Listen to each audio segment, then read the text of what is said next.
for the best aerospace era. This is Mansplaining. Here is the host, Anthony L. Seeley. Ladies and gentlemen, welcome. Have you ever finished watching a movie and saw an airplane, rocket, or spacecraft that captured your interest? Then immediately afterwards looked up information on that craft that was featured in the film? If the answer is yes, then you are an aerospace enthusiast and you are in the right place listening to Mansplaining. Today I'm talking about that very interesting aircraft from the 2023 hit film Godzilla Minus One. And why the Japanese made such an unusual aircraft during World War II. The Godzilla franchise is one of the most famous movie franchises in cinematic history and has some surprising connections to the best aerospace era. And as the franchise has just recently celebrated its 70th anniversary, I felt this would be a perfect time to talk about the fighters and bombers from the films.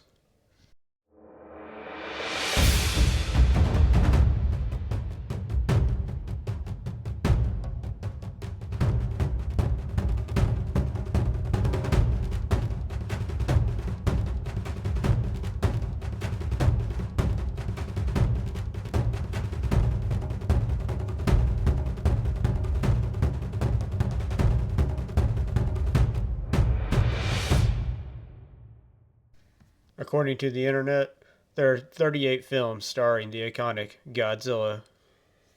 With that many movies, not all of them are going to be cinematic masterpieces. One thing is for sure: when mankind is faced with an adversary the size of Godzilla, almost all of the films, you will see some kind of fighter or bomber sent to try and stop him from destroying Japan or the world. Godzilla was conceived by Japanese film producer Tomoyuki Tanaka. I have read that he originally got the idea one day when he was a passenger on a plane flying over the ocean. He looked out at the sea while trying to come up with a new idea for a movie. Tanaka was distraught because his latest film project was just canceled. As Tanaka stared out at the endless ocean, he wondered what large creatures could be lurking deep in the ocean depths. The seeds of a legendary horror movie franchise took shape in his mind during that flight. Haven't you figured out a problem or had a great idea while staring out the window of an airplane thousands of feet in the air? Before the more ridiculous movies of the 60s and 70s, or more recent action packed American movies, Godzilla was originally an anti war symbol and nature's revenge on mankind, in particular Japan, for its devastating violence of World War II. Depending on the film, Godzilla was either woken up by or changed into the king of the monsters by nuclear testing done by the US government on the remote Bikini Atoll Islands in the Pacific Ocean during the 1940s and 50s. Godzilla's atomic breath, or heat ray, from his mouth destroys everything in its path. This was a way to show the destructive power of nuclear weapons and radiation. This hit home that mankind's warlike nature had gone too far. However, mankind would turn to these weapons of war, such as fighters and bombers, to try to stop him. Here are just a few examples. In the first film in the franchise, Godzilla, released by Toho Studios in 1954, the first jet fighter seen on film attacking Godzilla was an F-86 Sabre. F-86 Sabres are seen in many early Godzilla films. In the 1984 film, with the same name as the first, Mitsubishi F-1 fighters attacked Godzilla in this 30th anniversary film. In the film Godzilla 2000, released in the US in, 2000, had a truly awesome aerial scene. Godzilla is en route to destroy some nuclear power plants near Tokyo, because that's what he does. Godzilla is shown in the middle of the frame as 12 missiles appear from 6 different directions. After the missiles impact and engulf him, 6 F-15J Eagles that fired the missiles appear. They fly straight at Godzilla and climb vertically at the same time. It's an awesome scene from a forgotten movie. F-35 Lightnings can be seen attacking Godzilla in the American film Godzilla 2014. In Shin Godzilla, released in 2016, there is a scene where B-2 Spirit bombers hit the fast-growing and evolving Godzilla with penetrating bombs. That brings us to Godzilla Minus One, released in 2023. No aircraft before in the Godzilla franchise has received this much fame and attention as the Shinden. Now, this is your spoiler warning for anyone who has not seen the movie. It is set before the other films mentioned here, taking place right after the Second World War. It is called Minus One because this was the lowest point for the Japanese people. You are placed in this desperate and depressing time through the characters in the film. There is no government or infrastructure. Basic necessities like food, water, and shelter are hard to come by. And Godzilla could not have picked a worse time to show up. Because of tensions between the US and the USSR, the people of the war-torn Japan would have to defend themselves from Godzilla on its own. For their plan to work, an airplane would be needed. And the production team for the movie could not have picked a rarer or more interesting aircraft to use for the film. In the film, an airplane is found in a warehouse and is described as being a bit unique by Kenji Noda, who was the mastermind of the plan to stop Godzilla. The short-range interceptor is called the Shinden, which means magnificent lightning. Cool name, right? It was a canard design with a pusher engine and armed with 30mm guns. The engine is located at the aft or rear of the fuselage of the aircraft. The engine's 6 propeller blades would push, as the name implies, the aircraft up to speed until the swept main wings fixed towards the aft or rear of the fuselage produce enough drag to lift the aircraft into the air and into action. The word canard refers to the small wings fixed at the nose of the aircraft. To some people, the airplane looks backwards. In the movie, the Shinden was a prototype and was abandoned in the final days of the war. It sat abandoned in a warehouse for 2 years, so an aircraft mechanic and survivor of a prior Godzilla encounter, named Takibana, was needed to make it airworthy once again. He also equipped it with a bomb in the nose section of the aircraft at the request of its pilot, Shikishima, who intended to kamikaze the Shinden into Godzilla, a suicide mission. By the way, the music score by composer Naoki Sato during the first scene where the Shinden is unveiled is awesome and portrays a sense of excitement. The Shinden, piloted by Shikishima, appears to be highly maneuverable in the film and is able to dodge Godzilla's jaws and tail before luring him into a trap. The plan to kill Godzilla, however, fails, but does appear to hurt him and piss him off. Godzilla began to build up his atomic heat ray to deliver a killing blow to the men who volunteered to try and stop him. They sat helplessly on the ships as they watched Godzilla build up his heat ray. Then suddenly, everything goes silent until you hear the piston engine of the Shinden. Shikishima pilots a Shinden into a kamikaze maneuver into Godzilla's mouth. Just before impact, he released the safety on the bomb placed in the nose. He, however, decides to eject at the last second. The bomb goes off in Godzilla's mouth and killed the king of the monsters.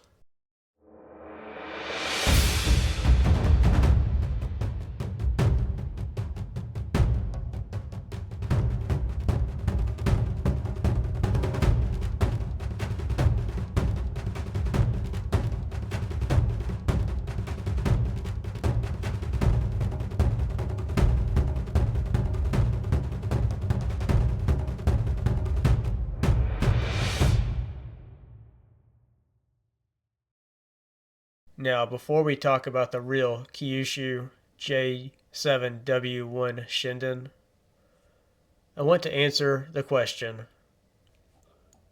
why did the Empire of Japan develop such an unconventional interceptor during World War II? Didn't the Empire of Japan already have formidable aircrafts at their disposal, like the famous and deadly Mitsubishi A6M or Zero?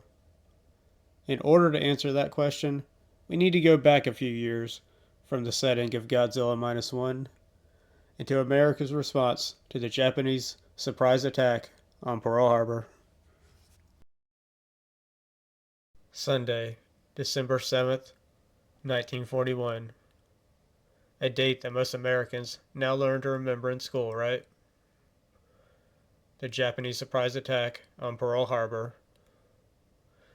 The U.S. military needed to strike back, and they turned to James Harold Doolittle to organize and lead the first response. A squadron of medium-range B-25 bombers took off from the aircraft carrier Hornet on April 18, 1942. This was something the medium-range B-25 bombers were never designed to do. Their target was Tokyo. Just over 4 months after Pearl Harbor, what became known as the Doolittle Raid successfully returned the favor. This bombing raid was just a prelude for what was to come from the American forces in the war.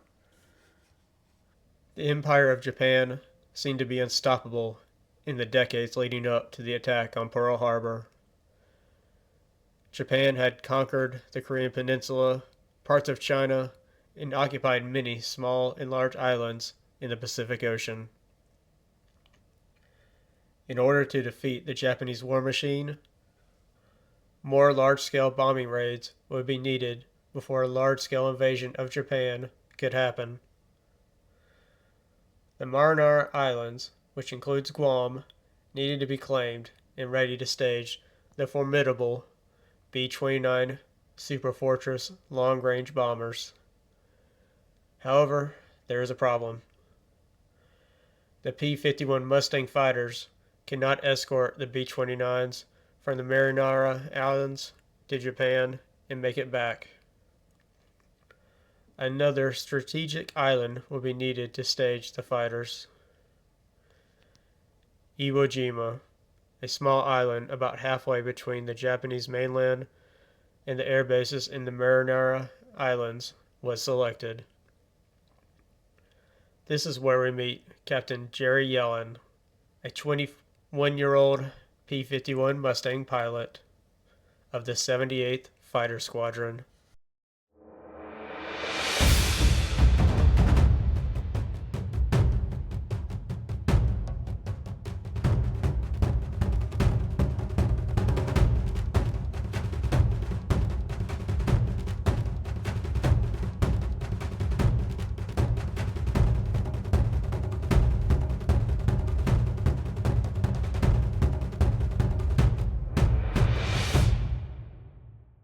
Captain Yellen arrived at a five-star resort and hotel on Iwo Jima in early March 1945.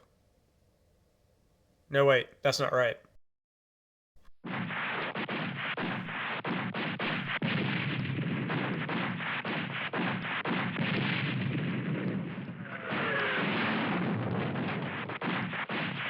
He and the 78th landed in a war zone.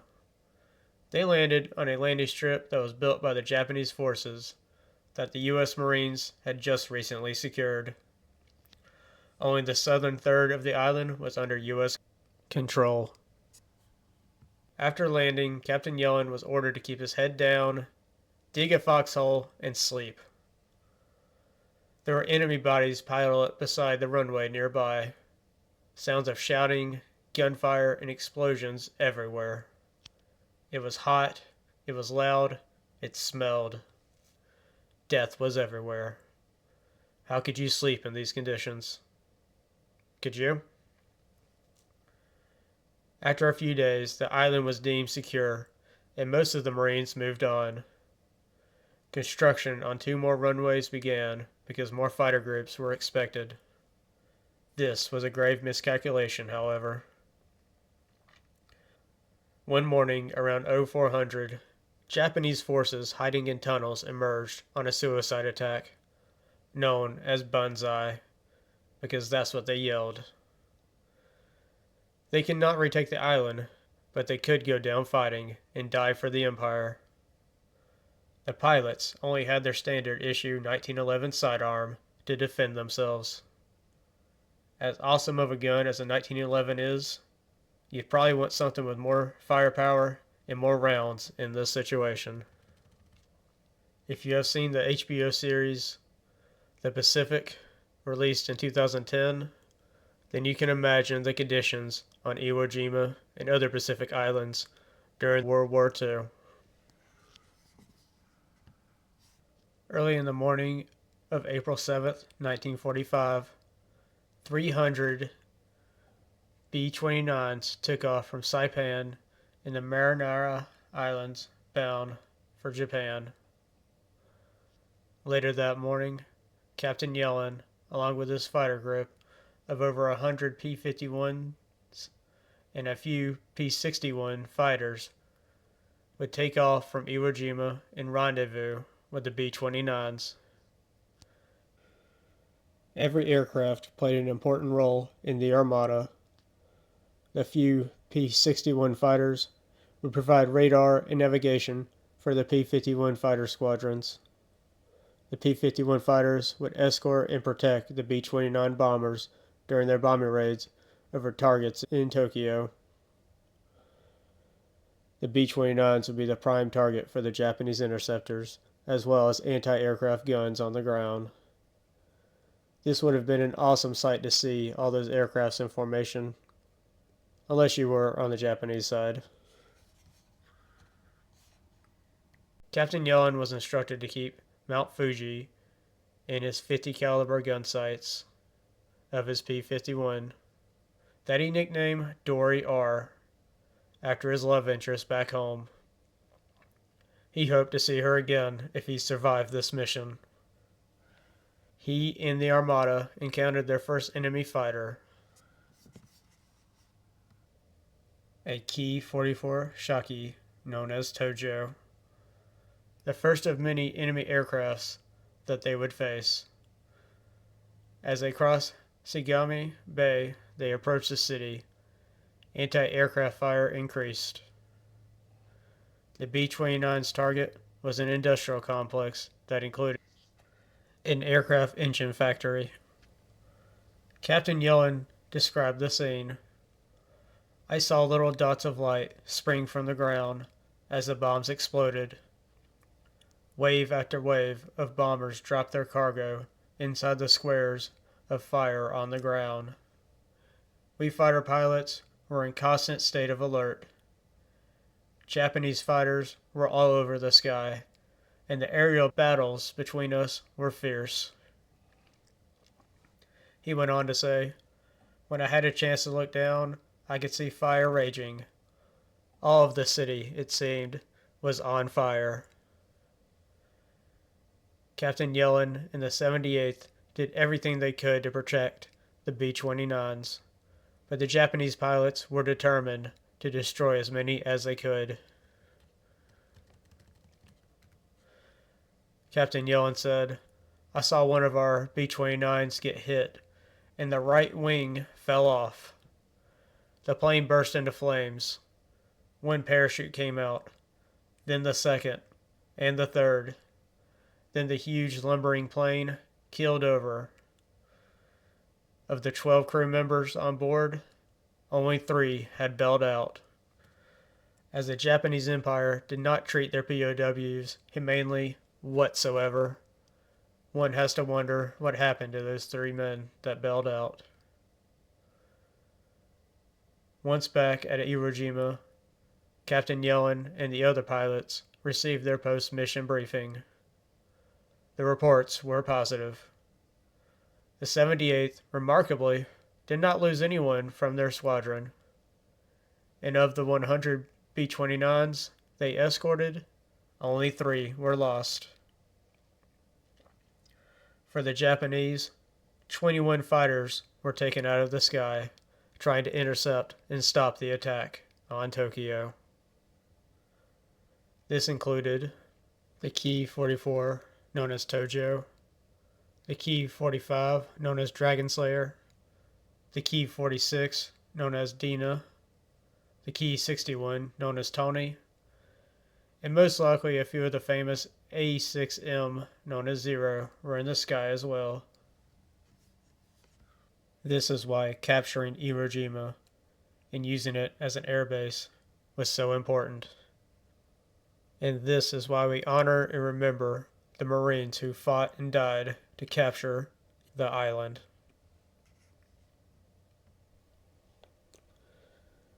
Captain Jerry Yellen's story from the best aerospace era is fascinating. He was actually the last fighter pilot to fly a combat mission over Japan in World War II. If you'd like to learn more about Captain Yellen and his accounts from World War II, then look for his book, The Last Fighter Pilot, by Don Brown and Captain Yellen. It's a very short book, but a very interesting read.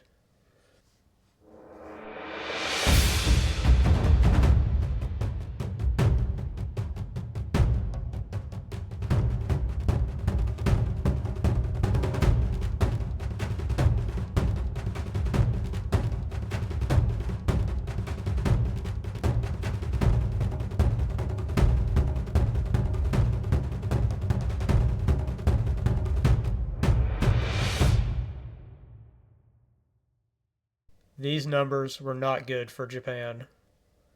A new interceptor was needed. The Japanese needed a B-29 killer, a fast, agile, short-range interceptor that could fight through the P-51 escort and take out the B-29s.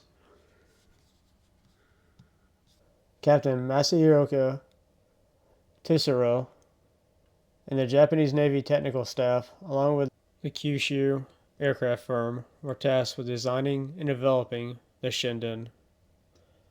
The first 2 prototypes were first flown on August 3, 1945.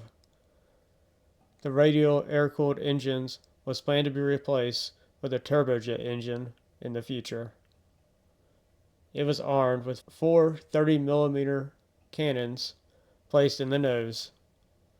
The Japanese Navy ordered production of 150 Shindens before its first test flight even took place. Its first test flight was performed just under 4 months after the successful April 7th American bombing raid, which I just told you about. Some major events happened during these 4 months.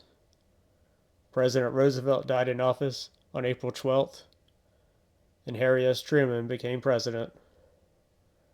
Nazi Germany surrendered on May 7th, leaving Japan without an ally. And the U.S. continued bombing raids on major Japanese targets. The Shinden was one Japanese interceptor that Captain Yellen and the rest of the 78th would never see.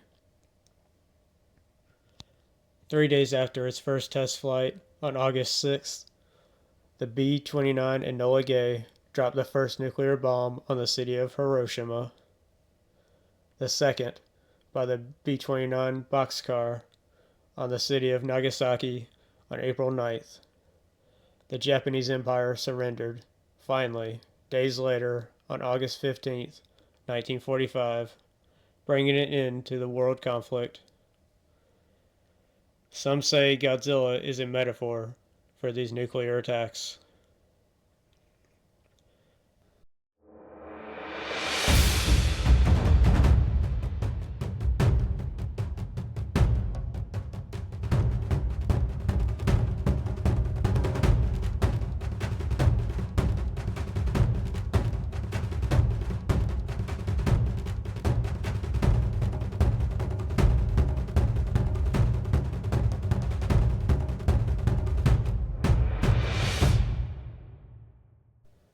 The unique design of the Shinden is rare, but not unprecedented.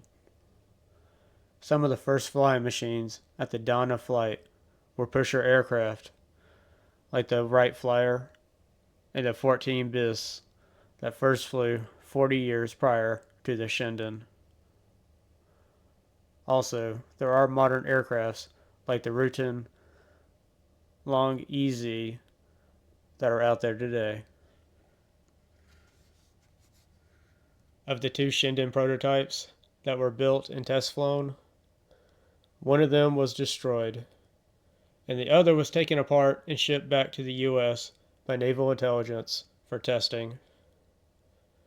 I have seen the last remaining Kyushu J7W1 Shinden, and so can you, at the Stephen F. Udivar Hazy Center, the National Air and Space Museum.